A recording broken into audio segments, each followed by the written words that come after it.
¿Cómo están? ¿Cómo andan?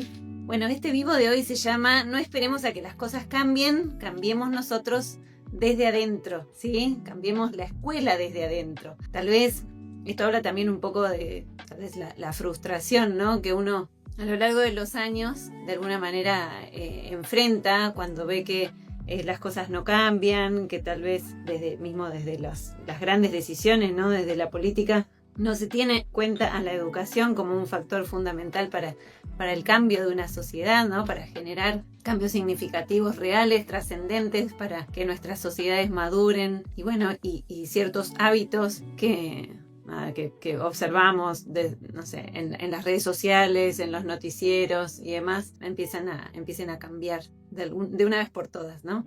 Entonces mi propuesta es la siguiente, mi propuesta es justamente generar un cambio desde adentro, ¿sí? Desde nuestra propia huertita como formadores, para empezar a ver justamente en la diaria de una sociedad ese cambio que tanto necesitamos, ¿no? La realidad es que en la mayoría de los países de Latinoamérica se está empezando a poner el foco, ¿no? en el trabajo, en educar en emociones a nuestras próximas generaciones como una necesidad básica, pero porque la realidad es que nuestros preadolescentes y adolescentes empezaron a hacer síntomas. Cuando las generaciones empiezan a hacer síntomas, bueno, tal vez ahí empieza como a moverse el avispero, se empieza a sentir un poquito más de ruido y estos síntomas tienen que ver más que nada con la apatía, ¿no? Apatía por aprender, apatía por vincularse, depresión, ansiedad, cientos y cientos casos de ansiedad que llegan a veces hasta situaciones de depresión tan intensa y a que nuestros niños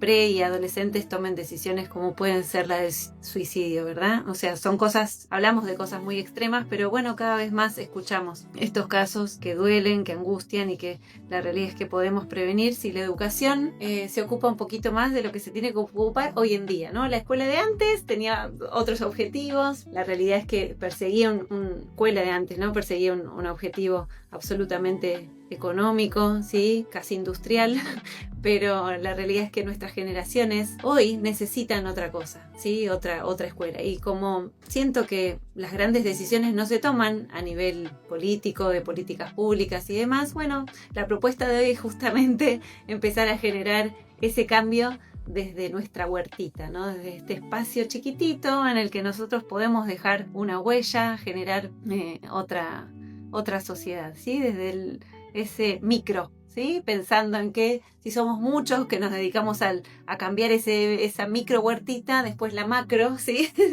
va a ser otra. Obviamente, sembrando semillitas. La realidad es que, como les decía, esto que tiene que ver con los países de Latinoamérica, Argentina no está exenta para nada de este escenario. Una de las decisiones vitales que se tomaron en Argentina tiene que ver con la decisión de celular cero en las instituciones educativas, que realmente es una decisión muy acertada y que deseo plenamente que todas las instituciones adhieran, ¿no? a esta decisión y tomen medidas como para que nuestros niños, preadolescentes y adolescentes, cuando están en la escuela, estén de alguna manera protegidos, ¿sí? Que los podamos preservar de esta adicción desmedida que de alguna manera los atrapó, ¿sí? en esta última década con tantas secuelas y con tantas consecuencias negativas. La idea es que con esta decisión lo veo en el aula, ¿no? Lo veo ahí en la huertita, en aquellos colegios en donde todavía estaba habilitado el celular hasta el año pasado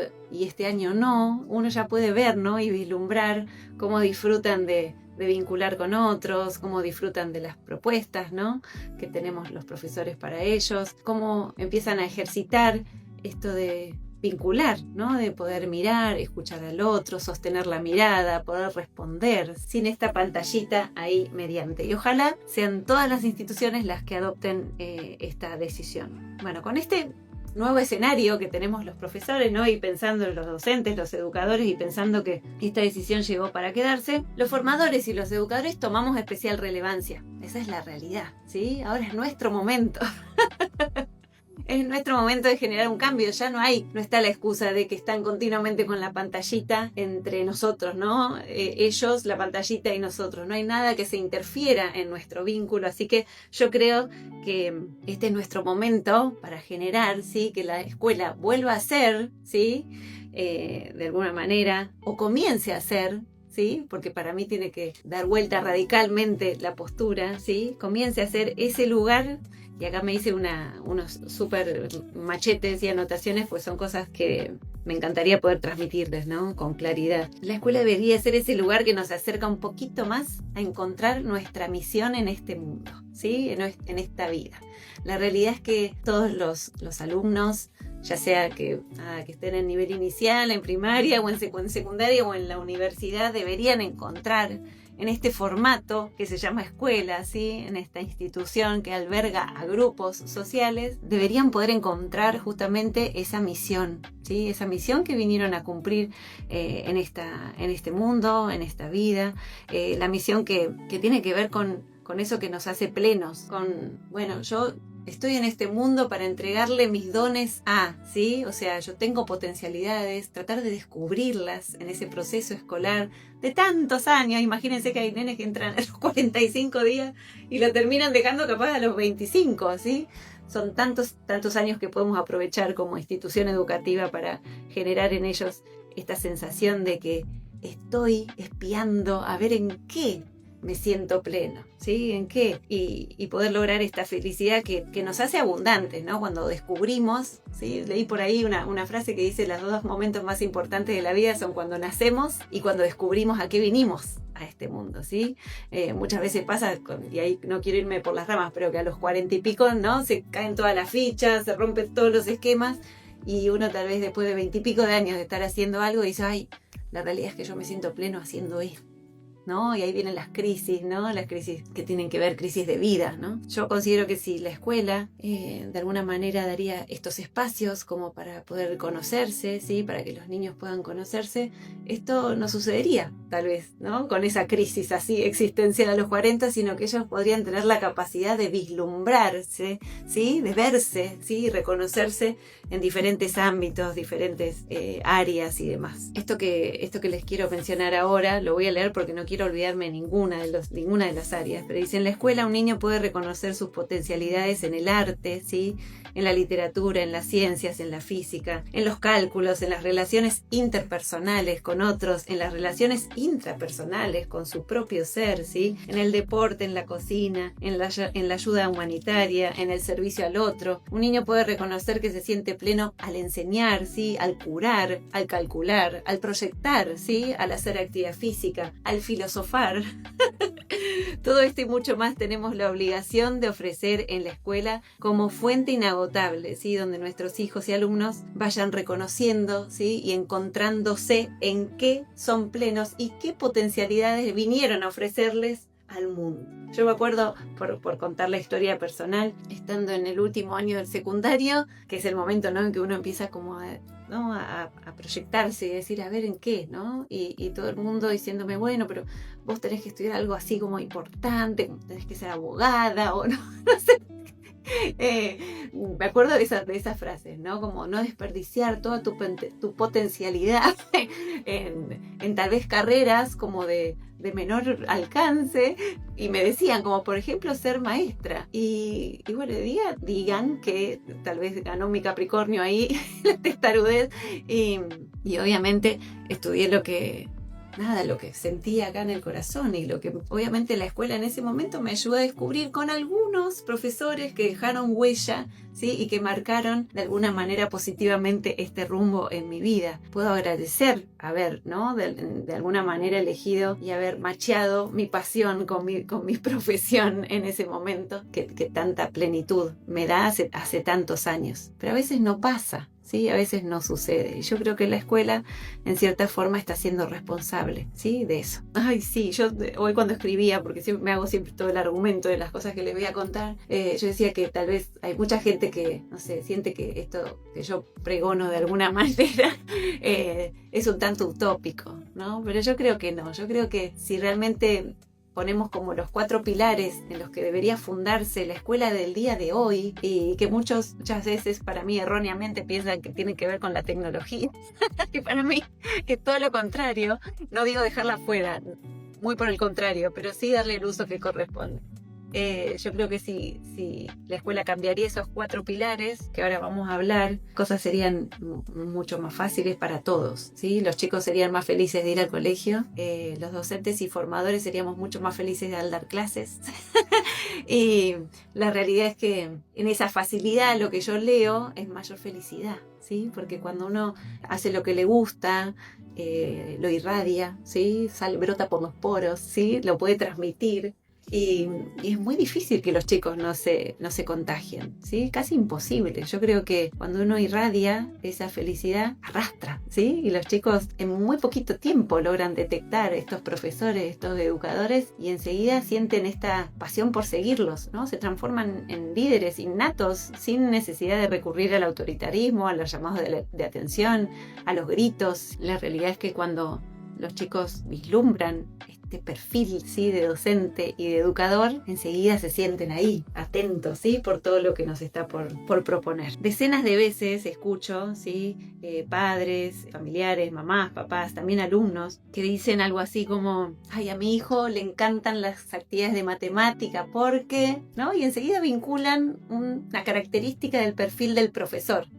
Le encantan las actividades, ¿no? Las clases de matemáticas, las clases de inglés, la profe preferida de mi hijo es, la maestra preferida es, y siempre en general atan las razones o los motivos a alguna característica o perfil, ¿sí?, de personalidad del docente, que en general tiene que ver con lo emocional, ¿sí?, con lo vincular. Es muy raro que un alumno también, un papá o un colega se refiera a otro sencillamente por una característica académica, ¿sí?, por una característica que tiene que ver con lo académico. En general, los docentes y los formadores que dejan huella tienen que ver justamente con estos momentos en que lograron vincular, ¿sí?, vincular con el alumno. Ya hablamos de la energía que irradia el docente y el educador. La realidad es que esta energía y esto que irradia este perfil docente, que le gusta vincular con sus alumnos, que tiene pleno interés y pasión, ¿no?, por educar, en general ese docente va a dejar una huellita muy especial, ¿sí?, en sus alumnos, y esta huellita es como que de alguna manera es como una semillita que germina, porque en ese momento en que estamos dejando esa huella, nuestros alumnos, más probable, ¿sí?, que puedan vincular positivamente con el área con la que estamos trabajando. Es muy raro que se dé lo contrario. Muchas veces mis alumnos, y esto no es una falsa modestia, digamos, sino muchas veces me dicen: ay, a mí me encantan las clases de inglés, Miss, porque, y tal vez me nombran una estrategia que yo usé, ¿sí?, capaz de juego o lúdica, para, no sé, trabajar tal o cual tema. Muchas veces ponemos el foco, ¿no?, en la apatía que sienten nuestros alumnos, en la realidad social en la que están viviendo, en la forma en que nos tratan los alumnos, y muy pocas veces recurrimos a estrategias, ¿no?, estrategias, herramientas que nos ayuden a vincular con ellos de otra manera, ¿sí? Tal vez los chicos están muy acostumbrados a que el profe tal vez llega al aula, y más el profe capaz del secundario, llega al aula, les tira un TP, como muchas veces me han dicho mis hijos o amigos o hijos de amigos, nos tiran un TP y lo tenemos que entregar a tal hora, tal día, sin mayor intercambio en el aula, ¿no?, entre el profesor y los alumnos, justamente por esto, porque es un círculo vicioso, los alumnos no prestan atención, el profesor pierde las ganas, ¿sí?, y así se va transformando en un loop que no termina más, de apatía y desolación. Yo creo que realmente estamos en un hito. Se está yendo el celular de las instituciones educativas. Es el momento de tomar riendas desde la huerta, desde donde estamos, desde donde podemos, que es nuestro lugarcito pequeñito, que es el aula. Cuando digo el aula no quiere decir las 4 paredes, sí, los podemos sacar al patio, al parque. Pero bueno, hablo de justamente esa zona, ¿sí?, ahí próxima, donde nosotros podemos generar un cambio. Por eso, la idea es que estimular, ¿sí?, que seamos figuras de apego para nuestros alumnos. Ustedes vieron que yo cada vez que analizo un tema lo analizo desde 3 aspectos fundamentales: desde la teoría del apego, desde la inteligencia emocional y desde la neurociencia. Para mí, esos son los 3 pilares fundamentales en los que la escuela debería fundamentar este cambio. Y el otro, obviamente, ¿sí?, tiene que ver con las decisiones institucionales, ¿no? Porque, bueno, como docente yo puedo apelar a estos 3 criterios, a la inteligencia emocional, a la neurociencia y a la teoría del apego, pero necesito ese acompañamiento institucional del directivo y demás, que se juegue, ¿no? Y que diga, bueno, por acá vamos, por acá es por donde tenemos que ir. Seamos líderes positivos, ¿sí? Como hablamos hoy, no desde el autoritarismo, desde la bajada de línea, sino desde el vínculo amoroso, ¿sí? Desde la sonrisa, desde la amabilidad, desde hablarle así al alumno, ¿sí? Desde poder desarrollar estrategias de inteligencia emocional que están muy vinculadas también con las neurociencias, porque cuando conocemos en qué estadio está nuestro alumno, ¿sí? De su evolución psicológica, cuando sabemos realmente que si estamos trabajando con niños de 3 años, ¿qué les pasa? Con niños de 6, ¿qué les pasa? Con niños de 11, de 12, de 17 o de 22, ¿sí? Cuando sabemos de esa realidad, de ese perfil psicológico de nuestro alumno, lo más probable es que podamos recurrir a estrategias y herramientas de estas que nos ofrece la neurociencia, como para poder llamar la atención en el aula de todos, que no quede nadie ahí perdido. Sí, el otro día leí un posteo que decía algo así como que la escuela está preparando a nuestros niños para un mundo que no existe, o que ya no existe, ¿sí? O que si existe ya no es el que más importa. Antes la escuela los formaba a todos por igual y a los que no los desechaba. La realidad es que hoy en día vivimos en un mundo con una dicotomía, ¿no? Que por un lado está renaciendo a comprender que somos seres humanos, ¿sí? Que somos seres emocionales, que sentimos, que no podemos guardar nuestras emociones en una cajita en algún momento del día. La realidad es que estamos sintiendo siempre. Y la escuela podría ser ese motor inagotable para que nuestros chicos, en primera instancia, ¿sí? Aprendan a conocerse,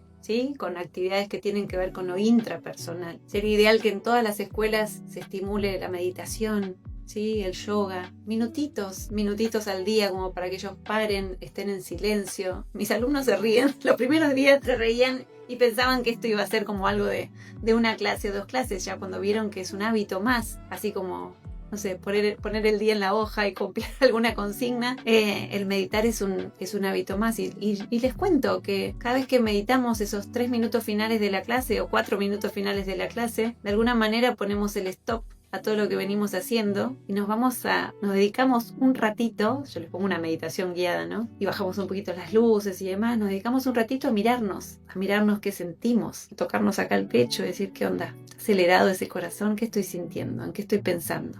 ¿Cuáles son mis pensamientos? Poder encontrarnos y que ellos se encuentren con la idea de que son seres emocionales y que están sintiendo a cada paso. El segundo punto sería aprender a preservarse. Cuando un niño empieza a reconocer qué es lo que está sintiendo, empieza a preservarse de determinadas situaciones. Si siente que, por ejemplo, está raro, angustiado, porque tal vez hubo un compañero que, no sé, se rió de él, o le dijo algo desagradable, o lo hizo sentir incómodo, o lo dejó de lado, o una profesora que le gritó de mala manera, o le llamó la atención de mala manera, y él siente eso que está sintiendo, lo más probable que esa sensación lo ayude a preservarse, ¿no? A decir, y bueno, yo capaz que a este amigo le voy a tener que poner límites, o con esta profesora voy a tener que armarme de un poquito más de valor porque tiene este perfil así tan disruptivo, y hasta si me animo a hablarlo con mamá, a hablarlo con papá, o hablarlo con algún directivo. Aprender a preservarse con las pocas o muchas herramientas que puedan tener, ¿sí? Dependiendo de la edad. Enseñarles a que hay herramientas para preservarse. Y solo ahí,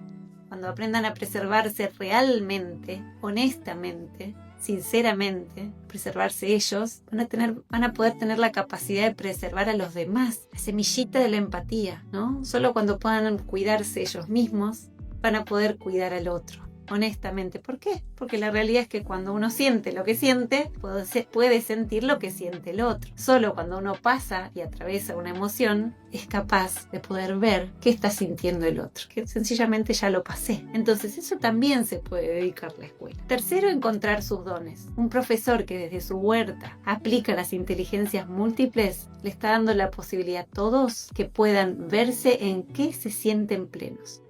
Que algún día va a haber una actividad de música, otro día va a haber una actividad de literatura, otro día va a haber una actividad de arte, otro día de cálculos, otro día a que se les ocurra. Al que le interesa puede indagar, ¿sí? De qué se trata trabajar usando como de base las inteligencias múltiples. Ya desde el vamos, cuando uno aplica este criterio de las inteligencias múltiples, no deja a nadie afuera. Todo el mundo va a estar interesado. La profe le va a hacer, de alguna manera le va a dar lugar a todos. Que va a estar aquel que se dedique, no sé, a hacer cálculos, ¿sí? Cuando salga del secundario. Va a estar aquella que, como yo, va a elegir ser docente. Va a estar aquel que se va a dedicar a pintar, a hacer deporte, tantas cosas. Y la realidad que está bueno que esto lo descubran en el cole. Encontrar sus dones, en qué se siente pleno, para después poder ofrecérselos a esa sociedad a la que va a salir cuando termine el secundario, ¿sí? O cuando termine la universidad. Reconocerlos para después ofrecerlos.